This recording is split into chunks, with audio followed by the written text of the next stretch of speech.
இன்றைக்கி நான் எடுத்துக்கொண்ட தலைப்பு தூங்கா நகரம். மதுரையை சுற்றியே சில வீடியோங்களை போட்டிருக்கிறேன். மதுரைன்னா என்ன அப்படின்றது, இருட்டுக்கடைன்னா என்னன்றது, மறுபடியும் இந்த மாட்டுத்தாவணின்னா என்ன அப்படின்றது, இப்படி பல்வேறு வீடியோங்கள்லாம் போட்டிருக்கேன்.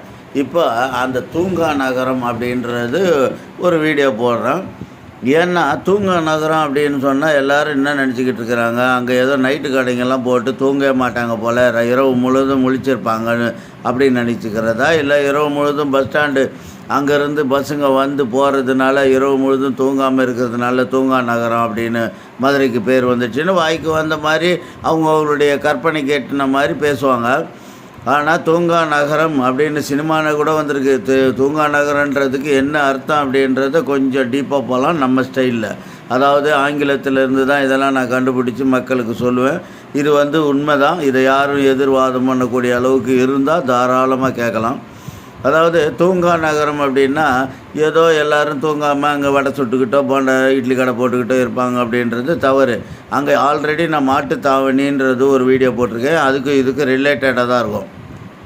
மாட்டுத்தாவணின்னு சொல்லும்போது அங்கே மாட்டுத்தாவணின்னா டைரெக்டாக மாடு கிடையாது. அங்கே செக்ஷுவல் பார்ட்னர் அப்படின்னு சொல்கிறதும், அதான் எல்லாம் ஒன்று ஒரு இடத்துல சேர்ந்து அங்கே ஏதோ ப்ரீடிங்க்குக்காக வேலை செய்கிறதுன்றது அதனுடைய அர்த்தம் அப்படின்ற கம் டுகெதர் ஃபார் ப்ரீடிங் அப்படின்றது அப்படின்னு கூட சொல்லியிருக்கேன்.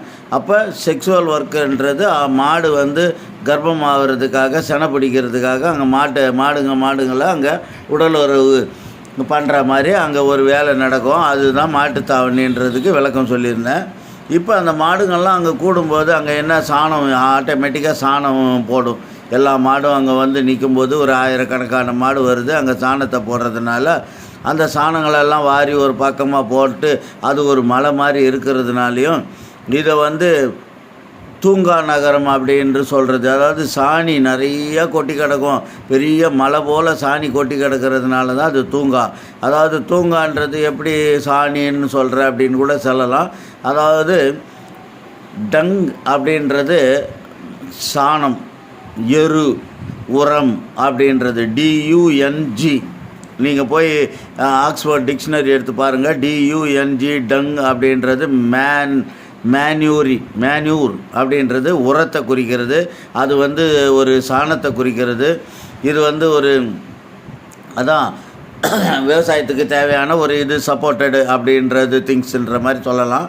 ஆக மொத்தம் இந்த சாணங்கள் அந்த மாடுகளால் ஏற்படுத்தப்பட்ட அந்த சாணங்கள் அங்கே எக்கச்சக்கமான மாட்டுச்சாணியை கொட்டி அந்த இடத்துல மலை போல் இருக்கிறதுனால அந்த சாணி இருக்கிற இடத்துக்கு தான் தூங்கான்னா சாணி, தூங்கான்னா உரம், தூங்கான்னா ஒரு எரு, தூங்கான்றது இந்த மாட்டுடைய கழிவு அப்படின்றது பெயர். அதனால தான் அது தூங்கா நகரம் அப்படின்னு சொல்கிறது. நகரன்றது எல்லாருக்கும் தெரியும். பாசிட்டிவ்க்கு அடுத்து நெகட்டிவ்னும் போது இப்போ எல்லாம் கிடைக்கக்கூடிய இடம் தான் நகரம். நெகட்டிவ் பர்ஃபார்மன்ஸ் அப்படின்றது. அதனால் மதுரை மாநகரம் அப்படின்னு கூட சொல்லுவாங்க இல்லையா.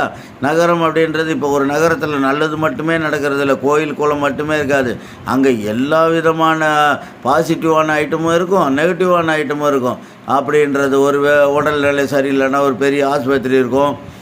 அந்த மாதிரி எல்லா விதமான திருமணம் பண்ணிக்கணும்னா அப்படி இருக்கும். இந்த பக்கம் மாச்சூரின்னா இப்படி இருக்கும். அதாவது நெகட்டிவ் பர்ஃபார்மன்ஸ் அநேகன் அப்படின்னு சொல்லக்கூடியது தான் நகர்.